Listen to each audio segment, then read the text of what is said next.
So anyway, I got cut off on my tuk-tuk journey number 7, moving day. So anyway, I'm here at Olala enjoying my cappuccino, and the maker of my cappuccino is right. Let me see if we can wave to the crowd. There she is. I call her Teresa because damn, I can't remember their names. And little Alice is back there, namesake after Alice Keeler.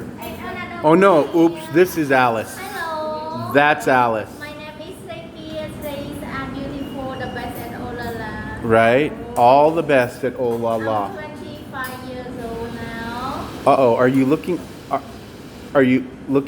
for a husband? Or, No. I'm talking to my American friends. See, they love people here all over the. And this is little Sweet Pea. Wave to the crowd, Sweet Pea. Sweet Pea, you're gonna wave to the crowd? Oh, Sweet Pea, you're gonna wave. Hello. Hello, thank How are you. Today? How? My Right. name is Reiki. Right. That's why I give them all nicknames. So we got Alice and Teresa. I'm 100 years old. And she's 100 years old. And little Sweet Pea. So anyway, back to my story. Chronicles of Clovis High School, day 7 of retirement, tuk-tuk journey 7. As I was saying before, I was rudely cut off by my phone. It's like, yeah, decided to do an update. I remember when I started at Clark Intermediate, I was volunteering for Youth for Christ with Teen Dimension. Here's the bar. Just going to show you the bar. They have all this good stuff that I love. Oh, pineapples. And the bananas and the little spirit house, which they feed every day. I was going to steal that egg, but it's bad luck. But anyway, so the Chronicles of Clovis Unified started out at Clark, 1979 summer. Bobby Sandoval was the secretary to Bo Carter. And I think Bunny Matson was also in the office there at the time. But she was at Clovis High, I want to say, for a short period of time while Fugman was the principal before Contenti. And then, of course, Sharon Matzenbacher was the principal's secretary. I think she was Fugman's, and then she was Steve Wiles when he was principal. And I don't know if she was, who was the other guy? He came from the PE department. I forgot who his secretary was. It might have been Diane Giovannoni, but I'll remember his name when I don't want to. But there's Sweet Pea down there. She's eating her breakfast, so I'll leave her alone. But no, I'm still talking to my friends, telling stories. So anyway, what was that principal's name? PE department, big tall guy. Oh, Walt Bird. Yeah. So Walt Bird was one of my principals. Cheryl Rogers was a principal of mine. I think I started when Steve Weil was there at Clovis High School. But anyway, so I got to know Bobby when I was at Clark doing Teen Dimension. And Bo Carter was the principal. He was the one that left and went to West Fresno Unified years later. But he had been with the district for a while. So I coached with Linda Linder at Clark. That's where I met Andrea Castro as a student. And Alan Doswald, he was my campus life director and my mentor. I had worked with him at Clovis High School. A couple of years later, I started to do campus life. And then when I got to Clovis High School,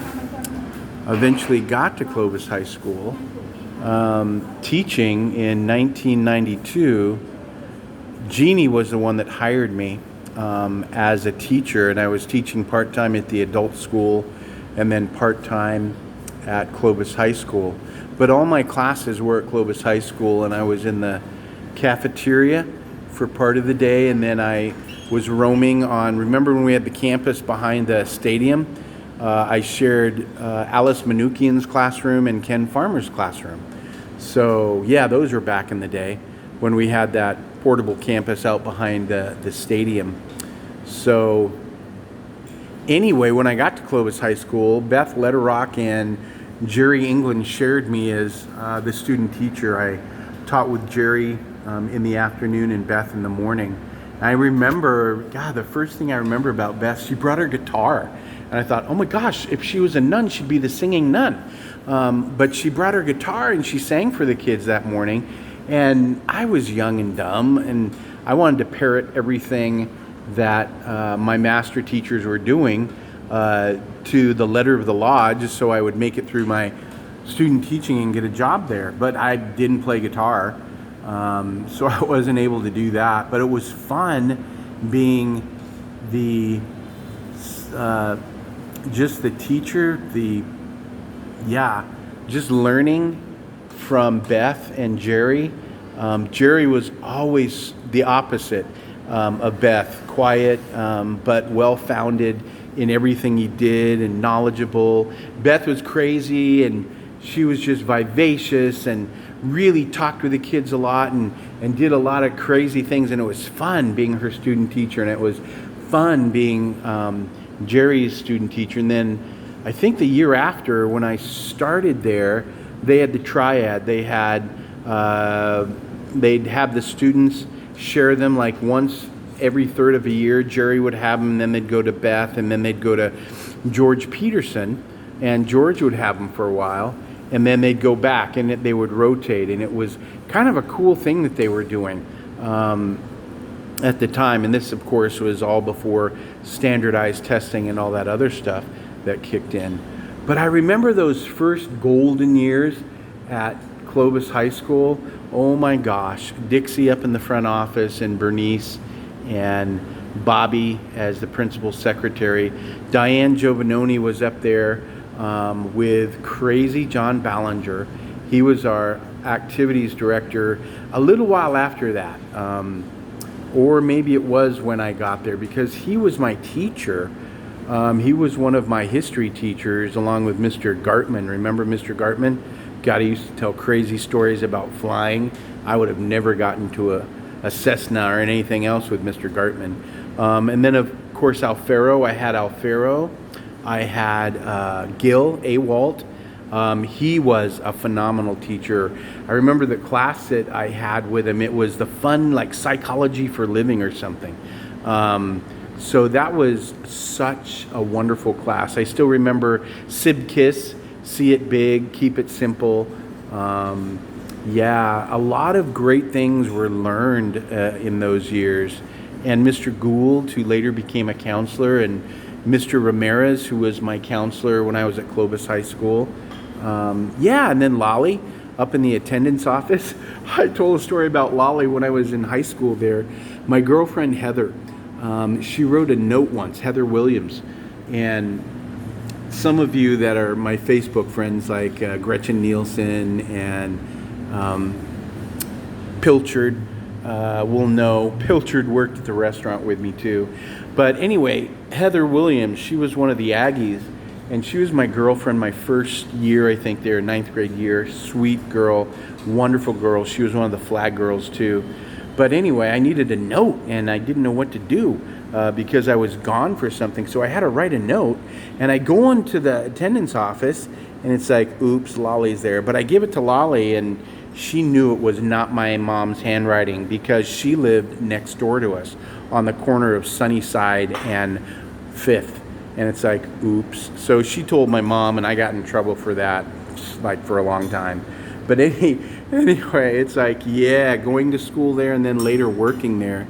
And oh my gosh, I remember working with Mr. Lively and one of my teachers, Dave Lennon, who was also my water polo coach.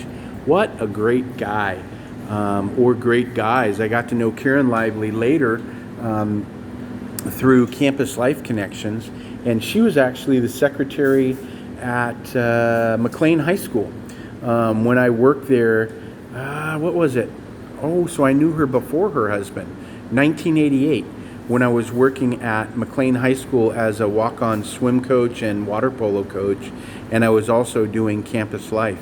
So a lot of interesting connections with Clovis High School in the beginnings of student teaching and then teaching there. It's like, wow. And then when I finally got to Clovis High School as a teacher, I was so excited. It was so fun to work with that English department. There were just tons of great people. Mama Bellman and Mary Awalt and Sahakian. had been there. I think she was a teacher when I was a student there, but she had moved on to do something, I think, with the district office. But we still had Eberly, we still had Enns, we still had, Miss Lloyd, and then we still had, I think, Roberta Kyer was somewhere up there in the office too. She used to tell these stories. It was funny too. You'd listen to her, and it's like she'd get a new principal, and she'd tell them something like, "Hey, don't worry, hon, I'll break you in."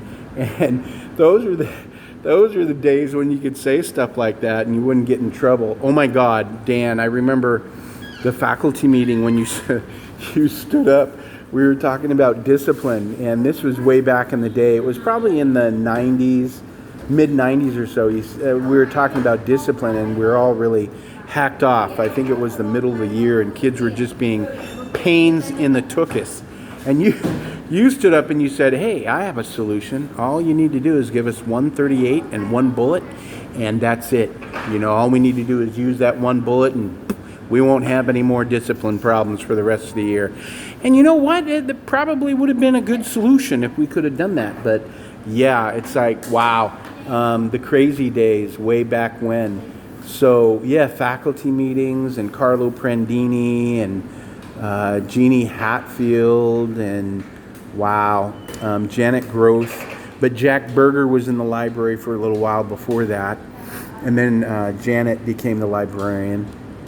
And wow, what a solid English department, just with everybody that we had at that time. I think Mr. Dyke came a little bit later, but Calvin Thomas, Craig was there. We had Menindin, of course. Oh my gosh, he used to crack me up. He'd sit in faculty meetings, or our department meetings rather, in one of the portables. I think it was probably Andrea Castro at the time. She was department head, but he would sit back there and he would clip his nails. He was clipping his fingernails, and we would just crack up. And then he'd kind of talk, and then he'd cock his head kind of sideways and then back the other way, and ask questions, and we would all just listen. It's like in amazement of just the things that would come out of Menindin's mouth. It's like just wise things that we really needed to think about for department and the things we were doing with kids. But again, those were the easy, fun, loving 90s, before all of that craziness kicked in 2000 with state testing and all the other things. So yeah, it's like, wow, the Chronicles of Clovis High School, all the great people, man, that have been in those offices and through those offices in, man, the last 30 years that I've known that place. Kind of in a way, I wish I could have retired from Clovis High School, but I'm glad I've had the experiences I've had and left in 2010. It was not the same in 2010 as it was in 1992 when I started, but duh. A lot of things change over time, and I know teaching is now one of those professions professionally that, man, there's so much stress, especially now with the COVID and everything that's going on all over the world with the COVID. I'm writing some articles, so if some of you are on LinkedIn, I shared them on my LinkedIn, and I think they've also gone to my Facebook. They're there, but I would love to get comments about different things, because I'm going to do some educational consulting. I see this morning that I just received an email too from Department of Education Hawaii. I had applied for a job as a curriculum writer and coordinator there, so they want me to interview, and I'm gonna interview. I'm not sure I want to leave this side of the world though, because man, if I get stuck somewhere else, I'm not going to be able to come back and do some of the things I want to do. I also have an interview for another job at a nonprofit sometime this week that's being set up, but I'm excited. I still want to use the talents and abilities God's given me to do what I need to do. And I am just so blessed by all of you and what you've contributed to my life, and some of the young ones too, like Alice Keeler Oh my gosh, I still keep in touch with Alice, and it's so fun to see the things she's doing and working on. And she's doing a lot of stuff now online with some other genius people. She's a genius in her own right, and I always need to remember that. She's going to move to Kansas, though, to teach geometry, so she'll be near Susie Kelpie. It's like, God, I used to love coaching with Susie. She was fun at Clovis High School, and then I met her and Steve at Clovis West when I was coaching at McLean years and years ago. But man, swimming and aquatics, such a fun thing. Part of that memory too, and all of you, the things you guys do are just phenomenal. Thank you for your prayers. Thank you for all the things that you have contributed to my life, and just the wealth of information and everything that you guys have given me. I really appreciate it. So day 7, the Chronicles of Clovis High School and Tuk Adventure 7. I got all moved into my apartment. I just need to unpack boxes and I'm going to be good. And I love all of you. Sending my love to you today, and write comments. Sorry that this has gone so long, and I'll share a few more stories later, but peace out, as my friend and lifelong brother from another mother would say. You better say hi to Hildy for me today if you see this, okay? So talk to you guys soon.